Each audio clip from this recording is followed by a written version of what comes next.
Okay, this is another reaction video. This is from Mark Goldbridge, That's Football. Arsenal to sign LESKO, Liverpool Saudi sales. Now, I do know that Arsenal is interested in Benjamin SESKO. He's a Slovenian striker, played for RB Leipzig last year, scored a number of goals. But Arsenal, I'm not so sure about this one, but let's see what he has to say. Hello everybody and welcome to That's Football, and have we got a transfer action-packed show for you today involving the top clubs in the Premier League, strikers as well. We will be talking about Chelsea, Liverpool, but let's start off with Arsenal. Now this is a player I know a lot about, Benjamin SESKO. It's a player that Man United have been linked to numerous times, but apparently, according to reports in the last 24 hours, he would prefer a move to Arsenal. And that's rightfully so, because Manchester United, even though they won the FA Cup last week, they are still somewhat of a mess. And it doesn't. It's not somebody that I could see playing at Manchester United. In fact, it's interesting to see him linked with Arsenal. But again, Arsenal really scores goals by committee. Arsenal are very interested, and of course Arsenal do need to bring a striker in. And he's a lot cheaper than Ivan Toney. Interesting though, because when I look at SESKO, I'm not saying he's similar to Havertz. He is actually a striker, but he's not super fast. He's tall, he's technically good, and is that not what Havertz is all about anyway? So is SESKO the right sort of striker for Arsenal? That's my initial thought. When I look at Manchester United, SESKO, Højlund, very different types of strikers. Havertz, SESKO, not saying they're the same, but there are similarities where I would say maybe for Arsenal, a more direct, a more fox in the box, instinctive, quicker striker might be what Arsenal are looking for. But then again, if you're playing a certain style of football and you want to take Havertz off and bring SESKO on, or likewise, it's a similar style of football, I suppose.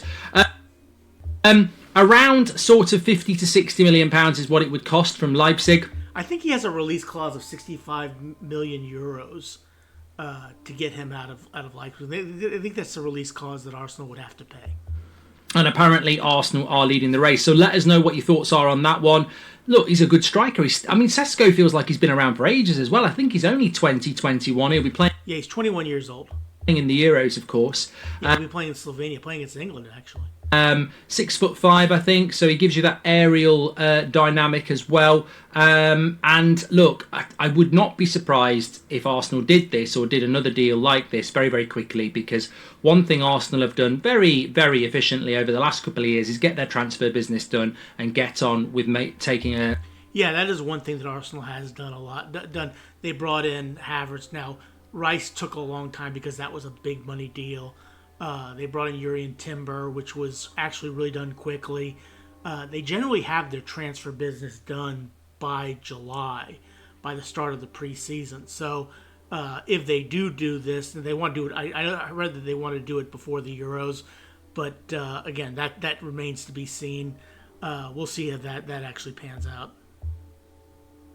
The next step. And I remember talking about Arsenal a couple of years ago and saying that when they fought for the title before last season, and I said they're way ahead of schedule doing this, because when you look at Man City, they've got a second 11, and Arsenal haven't even finished their first team yet, and then they've got to do the bench. Well, I think last season they had their first team, and I think they'd started to build their bench out. I think again it's about depth. Arteta, Arsenal fans know this already. It's about depth. It's about the ability to do it all season. You can't drop points. So I think that's what we'll see Arsenal do this summer.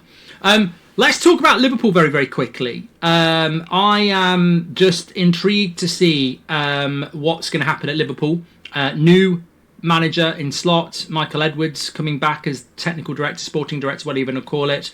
And yeah, that's going to be interesting to see Slot's how he handles Liverpool, what he does with them, because look, nobody wants to be in that position of following a club legend, and Jurgen Klopp is definitely a Liverpool club legend, and he won him the Champions League, he won him the Premier League, won the Leagues Cup, won the FA Cup, won all the trophies that you could possibly win at Liverpool. It'll be interesting to see what happens with Liverpool. Obviously, Jurgen Klopp has departed now. The long goodbye is over. It's a new dawn at Anfield. And reports today coming out that Saudi League looking at Liverpool players again. It's happened before. We've seen Fabinho go there. We've seen Henderson go there. Apparently they're looking at Joe Gomez and Luis Diaz now. We know that Salah, they're a long admirer of him. I think the interesting thing with Liverpool is going to be what actually happens with their players and their transfers. I mean, look, the season's not that long over. We've got the Euros on the horizon. Check out That's Football for that. Make sure you smash a like and subscribe. We're going to be doing every game.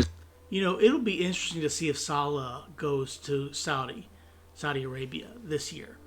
Okay, that's going to be a fascinating look because, look, I think Salah is still capable of scoring goals in the Premier League, still capable of being a top player in the Premier League. But it'll be interesting to see if he goes to the Saudi, takes the money.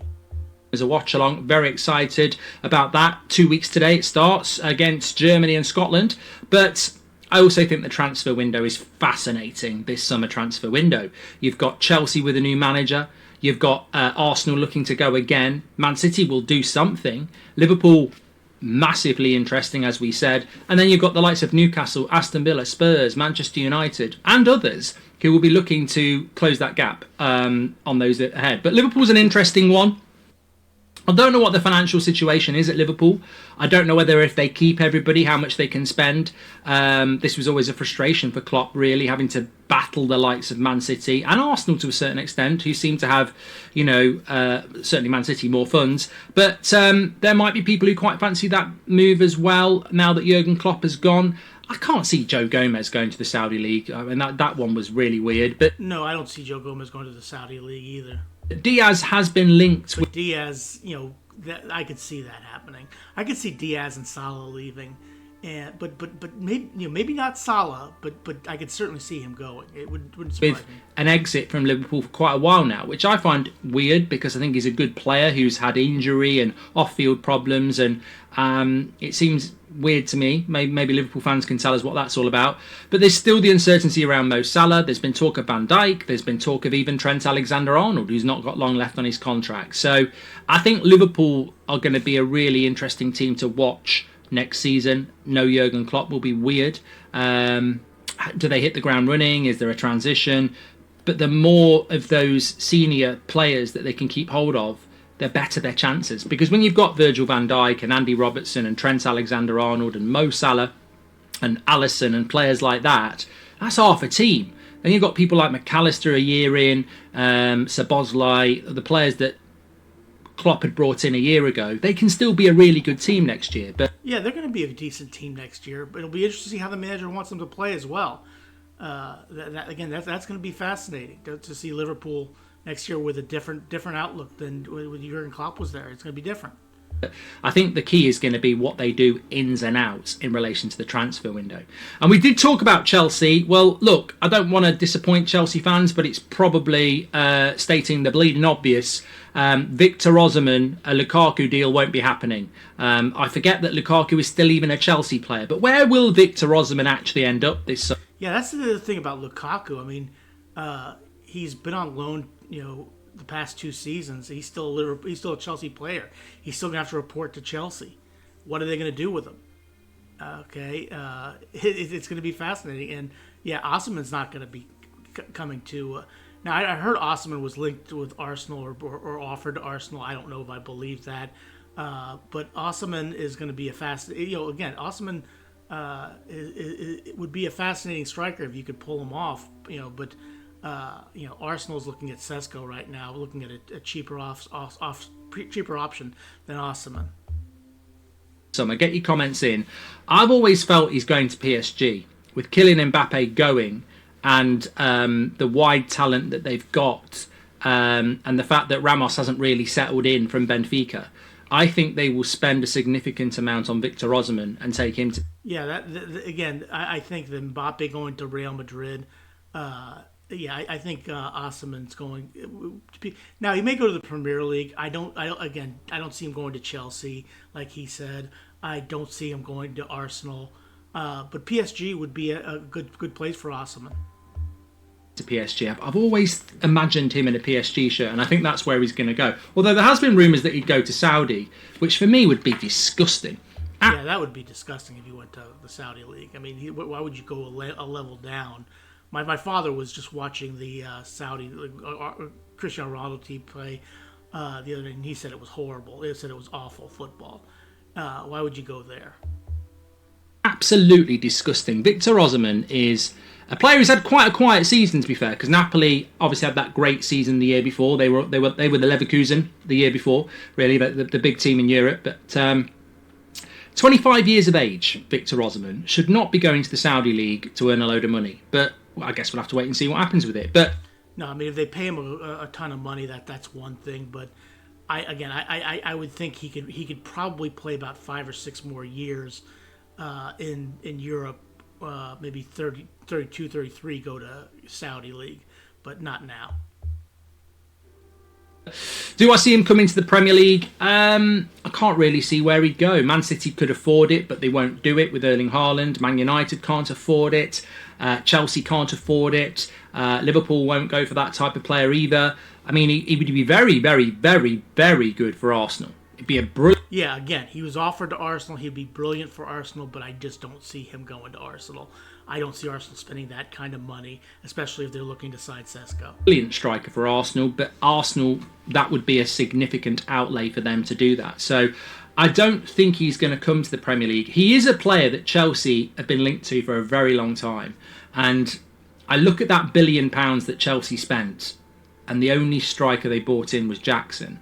And I just don't understand it. Why spend £100 million on the players that they did, like Casido, Enzo Fernandez, and multiple tens of millions of pounds on loads of defenders?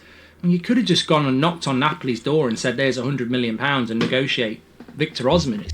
Yeah, Todd Bowley is a unique individual. I mean, I don't know if he knows what he's doing. Maybe he does. Maybe this is going to bear fruit down the line with Chelsea. But I'm not so sure about that. It's a weird one to me because goals win games. And over the last couple of years, Chelsea's big problem has been scoring goals. But apparently Victor Osimhen won't be happening. And to be honest with you, you'd have to question how it would happen anyway. Chelsea, I think this transfer window is going to be really interesting to understand how people are going to operate. We've heard that Chelsea will need to sell to buy. There's talk of Chalobah now. Gallagher rumours never seem to go away. But they've got a new manager and they'll want to spend. And one thing Chelsea have been is creative and never really in trouble of being, points deducted or anything else like that. And they're very confident that that won't happen. So new manager surely means new signings, unless he's coming in as a puppet who's just going to work with what he's got. But Osimhen in the Premier League looks unlikely. I think he'll go to Paris. I do too. I think that makes more sense to go to Paris Saint-Germain than anybody in the Premier League. Okay. Anyway, get your comments in below. Also, would like you to get in the comments anyway. We will be reacting to transfer stuff throughout the summer, but let us know in the chat what shock transfer you think might happen this summer. Now, look, shock transfer is not going to be Brentford signing a Millwall striker. We're talking about someone coming into the Premier League for a big fee, or an established player like Kimmich coming into the... An example, something that's not going to happen in any stretch of the imagination would be a shock transfer. Would be like Harry Kane signing with Arsenal. That's his definition of a shock transfer. Okay, that's never going to happen, but that would be an example of a shock transfer. The Premier League would be a shock, or a player leaving. Could Mo Salah go? Let us know your comments on that one. It'll be very interesting to see. Thanks everyone for watching. Make sure you smash a like and subscribe. Don't forget we've got the Champions League watch along tomorrow night as well. Looking forward to that. Okay, this was obviously done Friday. This was done prior to the Champions League where Real Madrid beat Borussia Dortmund 2-0. But hey, this is Mark Goldbridge. That's football. Please click like, share, and subscribe for him. Please click like, share, and subscribe for me. Interesting. We'll see what pans out. Have a good rest of your day. Thanks for watching.